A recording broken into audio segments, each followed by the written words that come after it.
Et il se passe beaucoup de choses que notre population est censée connaître. Ce sont les causes qui font qu'aujourd'hui, qu'il y ait des tensions, des mésententes, des tiraillements entre les assemblées provinciales et les gouvernements provinciaux. Les causes à la base de tout ça, c'est d'abord les manques de maîtrise des textes légaux, le non-respect de ces textes. C'est un problème qui fait qu'aujourd'hui, si chaque institution ne reste pas dans le respect des limites de ses attributions, il y aura toujours débordement. Il y a également ce que nous avons noté, c'est l'imposition des gouverneurs des provinces aux députés.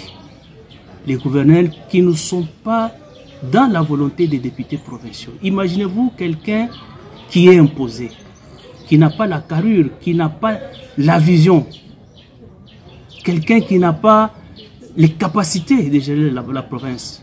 Mais au nom d'une certaine récompense, on vous impose un tel monsieur, il aura difficile à travailler parce qu'il ne relève pas de la volonté des députés. Et puis de deux, d'après la Constitution et même d'autres lois de la République, les missions des députés provinciaux sont bien reconnues. Et parmi ces missions, il y a ce qu'on appelle les contrôles parlementaires.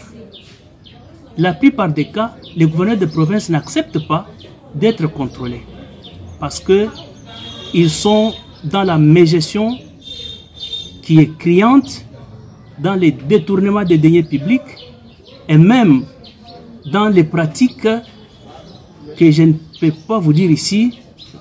Des fois, vous les dites, vous, l'opération retour.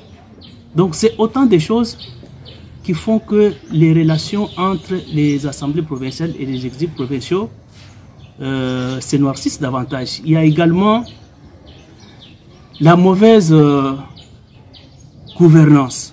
Un gouverneur qui ne sait pas équilibrer, par exemple, dans les cadres des projets de développement, qui se penche peut-être d'un seul côté et néglige d'autre côté. Par exemple, aujourd'hui, nous avons 5 territoires au Kasaï oriental, mais vous allez voir que les gouverneurs se penchent beaucoup plus sur un seul territoire. Vous pensez que les députés d'autres territoires vont lui applaudir? Jamais. C'est aussi une source de conflits. Il y a les gouverneurs qui, une fois entendent qu'il y a le contrôle parlementaire qui vient, là, ils ressuscitent tous les démons. Ils utilisent les médias, ils utilisent la population pour attaquer les députés, mais qui sont correctement leur travail. Donc aujourd'hui, nous avons beaucoup de cas qui gangrènent la bonne administration de nos provinces parce qu'il n'y a pas de collaboration franche entre les animateurs de ces institutions. Et à part ça, il y a aussi des promesses non tenues. Le gouverneur, quand il vient avec un programme d'action. Il vous dit, quand je vais prendre le pouvoir, je vais faire tel dans tel territoire, je vais faire tel dans ce territoire. Mais quand vous apercevez qu'il y a environ 1 année, 2 ans, rien ne marche. Vous votez le budget, mais le budget n'est pas exécuté. La population vous fait pression. Depuis que nous vous avons élus, il y a des problèmes ici chez nous. Ce n'est pas résolu. Donc vous, en tant que député, vous allez avec ce problème auprès du gouverneur pour lui dire, monsieur le gouverneur, voilà, nous avons des sérieux problèmes. Il y a un pot de chez moi qui s'est écroulé. Est-ce qu'il n'y a pas moyen que vous puissiez faire en sorte que ces ponts soient réhabilités? Et pour vous recevoir, vous arrivez au bureau du gouverneur à 8h30. Lui-même arrive à 12h et à 17h, son protocole vient vous dire, non, honorable, le chef est trop occupé, vous pouvez revenir demain. Et quand un tel député rentre, vous pensez qu'il va applaudir les gouverneurs. Donc il se passe beaucoup de choses. Mais les plus importantes, c'est le non-respect des textes qui nous régissent. Il y a la mauvaise gouvernance ou la mauvaise gestion des deniers publics. Il y a aussi des détournements, les refus de contrôle parlementaire. Et il y a aussi manque de considération. Imaginez-vous, le gouverneur qui s'est dit représentant chef de l'État. Il a l'armée, il a la police, il a tous les services de sécurité sur lui. Et une fois que vous voulez peut-être l'interpeller, il fait appel à tous ces services et il se déverse vers vous. Vous avez des cas éloquents ici au Kasaï oriental. Nous constituons un seul corps. Mais quand un corps étranger vient, cherche d'abord à nous diviser. Une fois divisé, parce que vous savez, les pratiques ici au Congo, il faut toujours, quand vous êtes gouverneur, avoir ses propres députés qui pourront à tout moment vous défendre en cas de problème. Et ce sont ces pratiques-là qui sont très nuisibles. Parce que quand vous vous achetez, quand vous corrompez les députés pour qu'ils soient acquis à votre cause, c'est une antivaleur qu'il faut condamner. Et s'il y a des collègues qui font ce genre de choses, moi je me dis que c'est vraiment une abomination.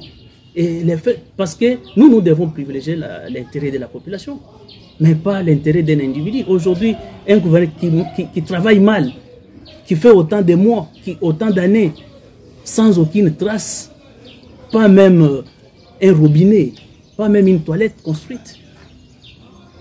Vous pensez que des députés comme ça puissent être utiles, même à l'Assemblée, même à la population? Donc vraiment, c'est inutile. Donc ce sont des pratiques à décrier et à décourager davantage. Pour qu'il y ait un climat de paix, c'est d'abord le respect des textes. La Constitution, dans ses articles 197 et 198, donne clairement les missions dévolues à chacune de ces institutions. Si ces deux institutions respectent la Constitution et même la loi, les principes de la loi sur la libre administration des provinces, je pense qu'il n'y aura pas de conflit, il n'y aura pas de tiraillement. Et en plus de ça, c'est l'humilité, hein, et le respect mutuel.